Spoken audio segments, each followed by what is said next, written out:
여러분, 우리는 모두 연결되어 있습니다. 더욱 빛나는 나에 오신 걸 진심으로 환영합니다. 여러분은 사람을 볼 때 좋은 사람인지 나쁜 사람인지 어떻게 알아차리나요? 우리는 늘 사람을 보고 판단하지만 때때로 그 판단이 틀리기도 합니다. 처음엔 다정했던 사람이 나중에 돌변하는 순간, 믿고 의지했던 사람이 나를 속이고 있었던 순간, 혹시 여러분도 이런 경험 한 번쯤 있지 않나요? 그 사람을 처음부터 제대로 알았다면 그 관계를 맺지 않았을 텐데. 그렇다면 우리는 어떻게 해야 할까요? 지금부터 그 사람의 진짜 모습, 본성을 알아볼 수 있는 결정적인 5가지 신호를 알려드리겠습니다. 오늘 주제가 마음에 드신다면 구독과 좋아요 눌러주세요. 여러분의 마음을 안아주는 좋은 컨텐츠로 보답하겠습니다. 첫 번째 신호는 옷차림입니다. 우리는 사람을 볼 때 무의식적으로 옷을 먼저 보죠. 그런데 흥미로운 연구가 있습니다. 사람의 성격과 옷 스타일은 놀랍도록 깊은 관련이 있습니다. 미국 노스웨스턴대 연구에 따르면 사람은 옷을 통해 무의식적으로 자신의 정체성을 표현한다고 합니다. 심리학자 애덤 갈린스키는 이렇게 말했습니다. 옷은 단순한 천조각이 아니라 자신을 어떻게 정의하는가의 문제다. 패션 업계의 거장 조르지오 아르마니는 스타일은 말없이 하는 자기소개다 라고 말하기도 했습니다.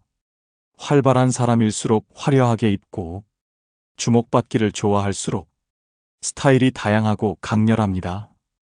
반대로 신중한 사람일수록 무채색을 선호하고 심플한 디자인을 즐깁니다. 완벽주의적인 사람이라면 늘 단정하고 깔끔한 차림을 철저하게 유지하려 합니다.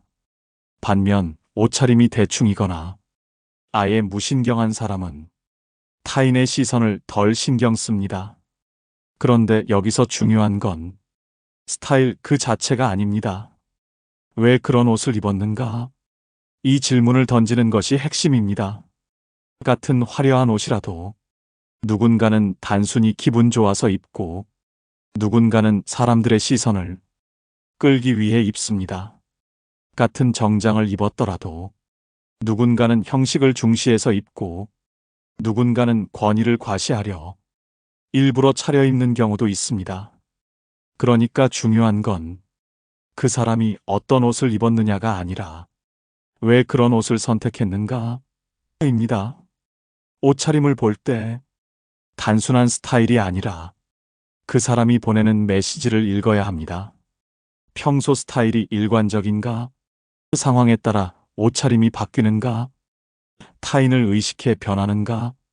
누군가는 늘 화려하게 입습니다. 그게 그 사람의 본성일 수도 있고 남들에게 강한 인상을 주려는 계산된 전략일 수도 있습니다. 또 어떤 사람은 특정 사람을 만날 때만 옷차림을 신경 씁니다. 예를 들어 평소에는 허술한데 상사나 권력자 앞에서는 갑자기 깔끔하게 변하는 사람이 있죠. 그렇다면 그 사람은 평소에는 타인을 무시하다가 자신에게 유리할 때만 이미지를 관리하는 사람일 수 있습니다. 이런 작은 신호를 놓치지 않으면 사람을 보는 눈이 달라질 겁니다.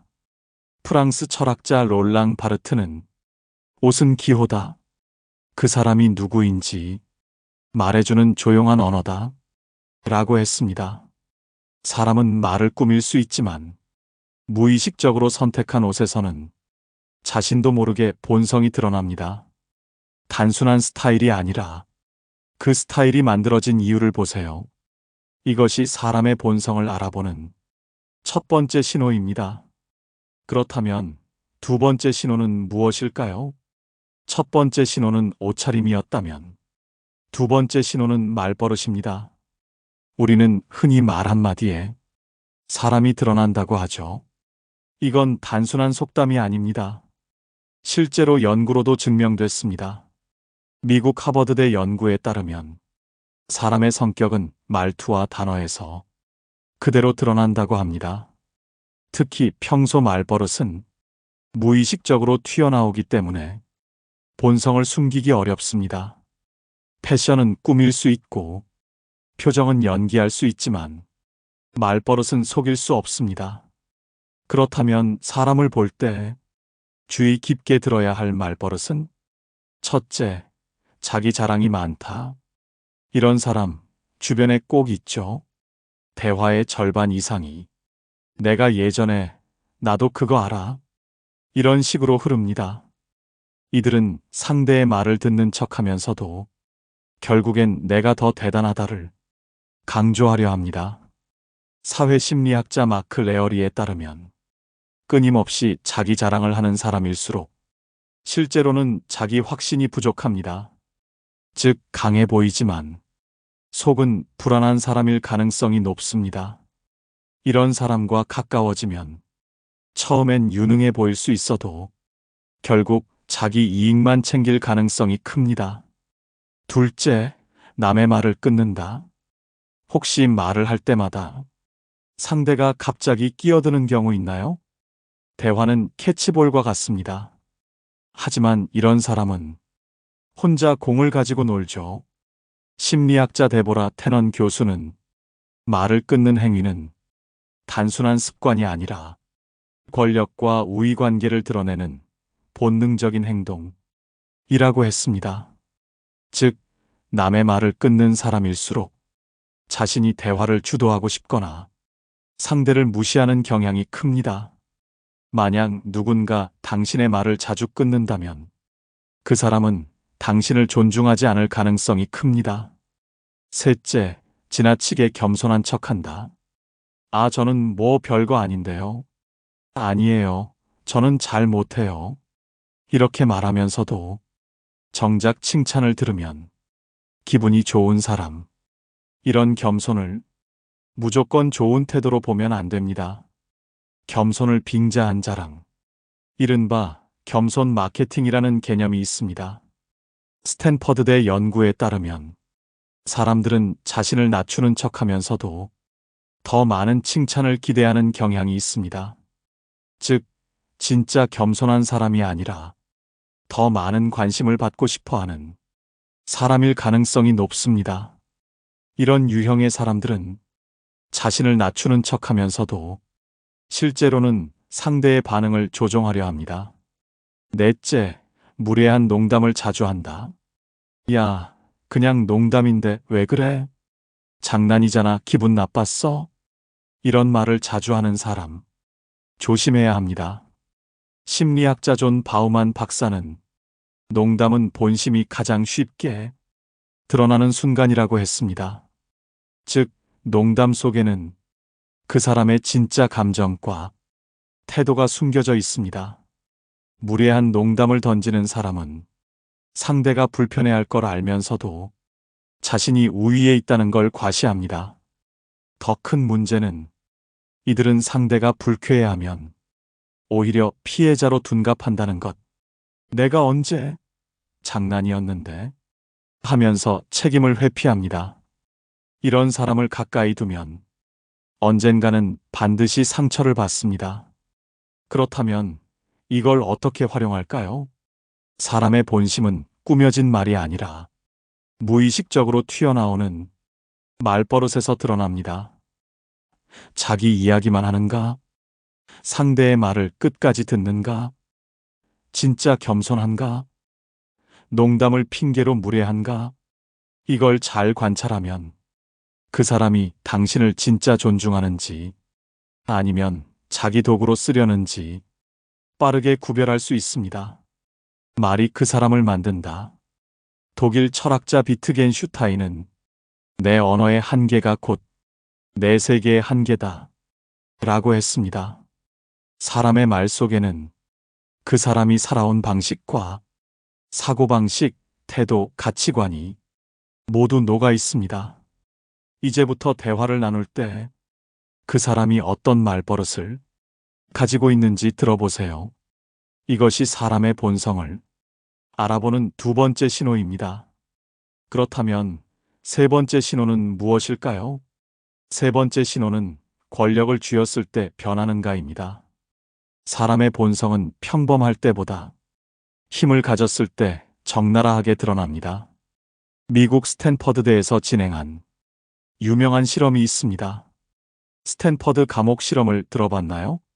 심리학자 필립 짐바르도 교수는 대학생들을 모집해 교도관과 죄수 역할을 맡겼습니다.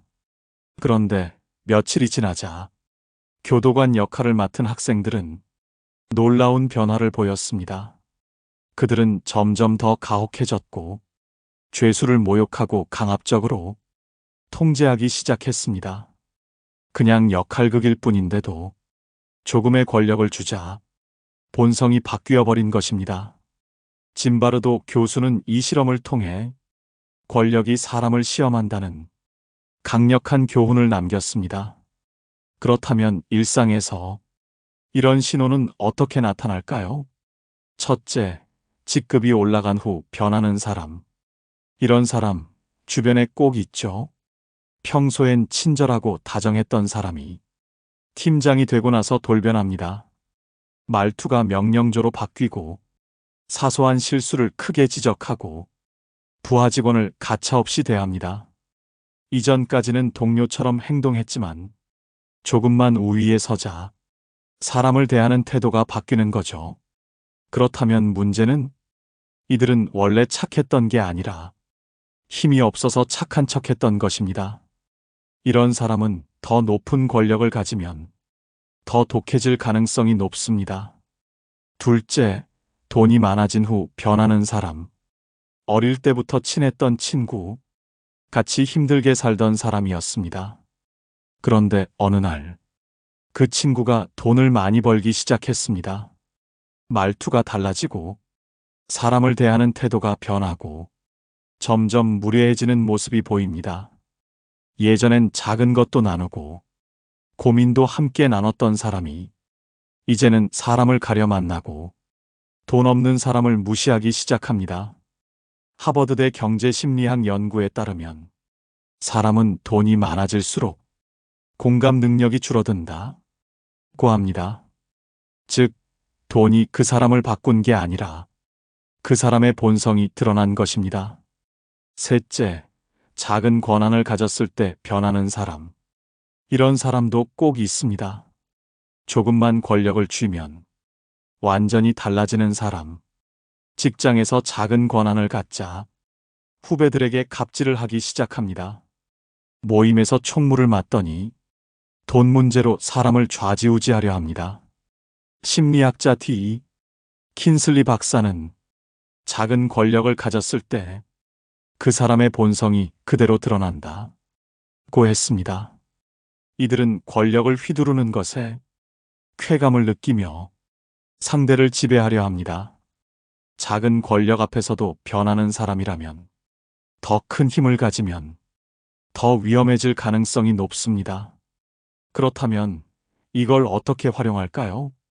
사람을 볼 때 중요한 것은 그 사람이 힘을 가졌을 때 변하는가입니다.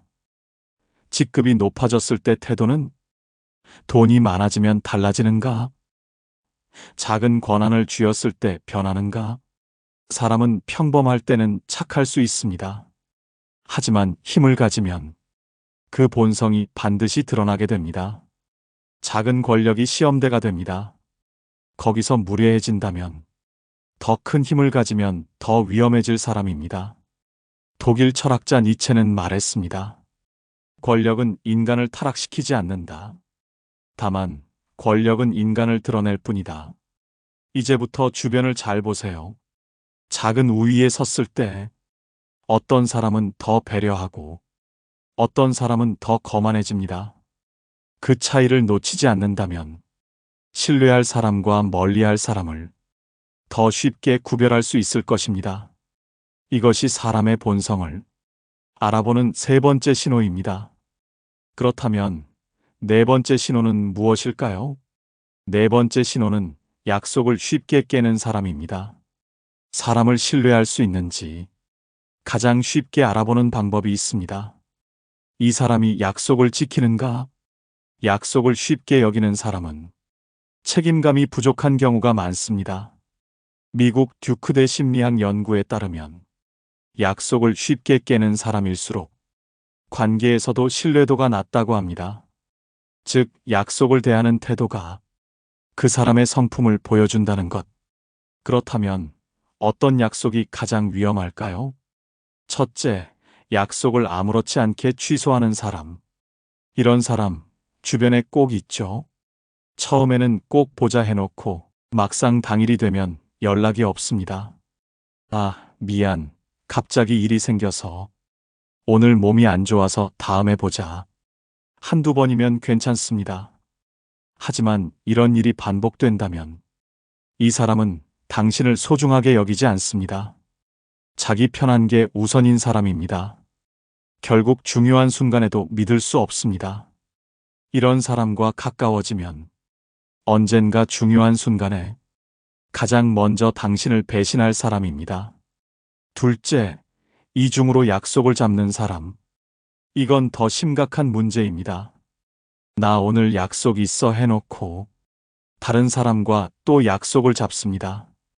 그리고 마지막 순간에 누가 더 중요한지 따져보고 한쪽 약속을 취소합니다. 아, 미안. 급한 일이 생겼어. 갑자기 중요한 약속이 잡혀서. 이런 사람은 책임감이 없습니다. 인간관계를 우선순위로 계산합니다. 자신에게 더 이득이 되는 쪽을 선택합니다. 필요할 때만 상대를 찾습니다. 이중 약속을 습관적으로 잡는 사람은 결국 중요한 순간에 당신을 버릴 가능성이 높습니다. 이런 사람과 약속을 잡았다면 당신이 후순위가 될 가능성이 높다는 걸 꼭 기억해야 합니다. 셋째, 말만 앞서는 사람. 이런 유형도 있습니다. 이번엔 내가 꼭 밥 살게. 다음 주에 시간 비워놓을게.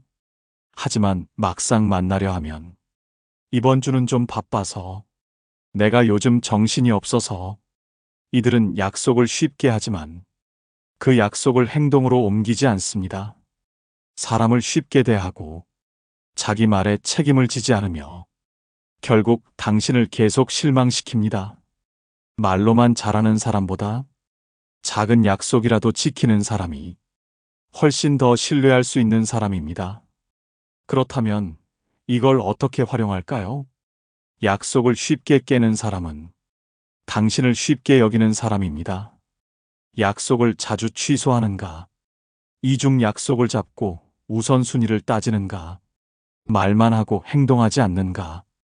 이걸 잘 관찰하면 이 사람이 당신을 소중히 여기는지 아니면 자기 편한 대로 행동하는지 한눈에 알 수 있습니다. 약속을 가볍게 여기는 사람과 가까워지면 결국 중요한 순간에 당신은 후순위가 될 것입니다. 독일 철학자 칸트는 말했습니다. 약속을 쉽게 어기는 사람은 언젠가 신뢰를 잃고 고립될 것이다. 사람은 실수할 수 있습니다. 하지만 같은 실수를 반복하는 사람은 그게 본성입니다. 이제부터 주변을 잘 보세요. 약속을 가볍게 여기는 사람과는 절대 가까이 하지 마세요. 이것이 사람의 본성을 알아보는 네 번째 신호입니다. 그렇다면 마지막 다섯 번째 신호는 무엇일까요? 첫 번째 신호는 옷차림이었고, 두 번째 신호는 말버릇이었습니다. 세 번째 신호는 권력을 쥐었을 때 변하는가였습니다. 네 번째 신호는 약속을 쉽게 깨는 사람이었습니다. 이제 마지막 다섯 번째 신호는 타인의 성공을 질투하는 사람입니다. 사람의 본성은 평범할 때보다 남이 잘 될 때 가장 적나라하게 드러납니다. 누군가 당신의 성공을 축하하는 척하지만 속으로는 질투와 경쟁심을 숨기고 있다면, 이런 사람과 가까워지면 언젠가 당신도 공격당할 수 있습니다. 미국 UCLA 심리학 연구에 따르면 질투심이 강한 사람일수록 타인의 성공을 받아들이지 못하고 관계를 망칠 확률이 높다고 합니다. 그렇다면 이런 사람들은 어떻게 행동할까요? 첫째, 처음엔 칭찬하다가 나중엔 깎아내린다. 처음에는 축하하는 듯 말합니다. 와, 대단하다. 축하해. 그런데 나중엔 말이 달라집니다. 솔직히 저건 운이 좋았던 거야. 원래 저렇게 잘 되는 애들 오래 못 가. 너도 조심해야 해. 지금은 좋겠지만 나중에 어떻게 될지 모르는 거잖아. 칭찬하는 척하면서 은근히 불안감을 심어줍니다. 이런 말을 하는 사람은 진짜 축하하는 게 아닙니다. 당신이 너무 잘 되는 게 그저 불편할 뿐입니다. 둘째, 남이 잘 되는 걸 보면 비꼰다. 요즘 너 잘 나가네? 이제 나 무시하는 거야? 갑자기 왜 이렇게 변했어? 자신보다 잘 되는 사람을 보면 괜히 한마디씩 던지는 사람. 이들은 직접적인 악의 없이 기분 나쁘게 만드는 데 능숙합니다. 성공을 축하하는 자리에서도 그래도 아직 갈 길 멀지? 너도 아직 부족한 게 많잖아. 이렇게 말하며 상대의 기쁨을 반으로 깎아내립니다. 타인의 행복을 온전히 인정하지 못하는 사람. 이들과 가까워지면 당신도 표적이 될 수 있습니다. 셋째, 남의 성공을 자기 이야기로 바꾼다. 너 이번에 상 받았다며? 근데 그거 사실 나도 할 수 있었는데. 이런 식으로 남의 성공을 자기 이야기로 돌리는 사람들. 솔직히 나도 비슷한 기회가 있었어. 그때 내가 좀만 더 했으면 나도 됐겠지. 이런 사람들은 타인의 성공을 진심으로 축하하는 게 아닙니다. 오히려 나도 저 정도는 할 수 있었어. 라는 걸 강조하고 싶어 합니다. 타인의 성공을 인정하지 않는 사람은 결국 자신보다 잘 되는 사람을 견디지 못하는 성향을 가지고 있습니다. 이런 사람과 오래 있다 보면 당신도 점점 기운이 빠질 겁니다. 그렇다면 이걸 어떻게 활용할까요? 진짜 좋은 사람은 타인의 성공을 진심으로 기뻐할 줄 압니다. 하지만 질투가 많은 사람은 칭찬하는 척하다가 뒤에서 깎아내립니다. 남이 잘 되면 비꼬거나 조롱합니다. 타인의 성과를 자기 이야기로 바꿉니다. 이런 사람과 가까워지면 당신도 결국 표적이 될 가능성이 큽니다. 심리학자 알프레드 아들러는 말했습니다. 열등감을 가진 사람일수록 남의 행복을 불편해한다. 질투는 단순한 감정이 아닙니다. 그 사람의 근본적인 사고방식을 보여줍니다. 이제부터 주변을 잘 보세요. 당신이 잘 될 때마다 옆에서 어떤 반응을 보이는지. 진짜 좋은 사람은 당신이 성장할 때 함께 기뻐합니다. 하지만 질투하는 사람은 당신이 올라갈 때 잡아 끌어내리려 할 것입니다. 이것이 사람의 본성을 알아보는 5번째 신호입니다. 이제 모든 신호를 알게 되었습니다. 사람을 만날 때 이 5가지 신호를 꼭 기억하세요. 처음엔 잘 보이지 않지만 시간이 지나면 반드시 드러납니다. 우리는 상대를 판단하지만 동시에 누군가도 우리를 판단하고 있습니다. 우리가 좋은 사람을 만나고 싶다면 스스로도 좋은 사람이 되어야 합니다. 니체는 말했습니다. 누군가를 오래 바라보면 그 시선의 끝에 서 있는 건 바로 나 자신이다. 여러분은 어떤 시선으로 세상을 바라보고 계신가요? 그리고 여러분은 어떤 모습으로 비춰지고 있나요? 오늘 영상을 보며 여러분은 어떤 생각이 드셨나요? 여러분의 경험과 생각을 댓글로 나눠주세요. 여러분의 이야기가 누군가에게 큰 위로와 깨달음이 될 것입니다. 오늘 영상이 도움이 되셨다면 소중한 분들께 공유해 주시고 구독과 좋아요로 저를 응원해 주세요. 여러분과의 소중한 연결이 저에게 큰 힘이 됩니다. 오늘도 좋은 하루 되세요. 이상으로 더욱 빛나는 나였습니다.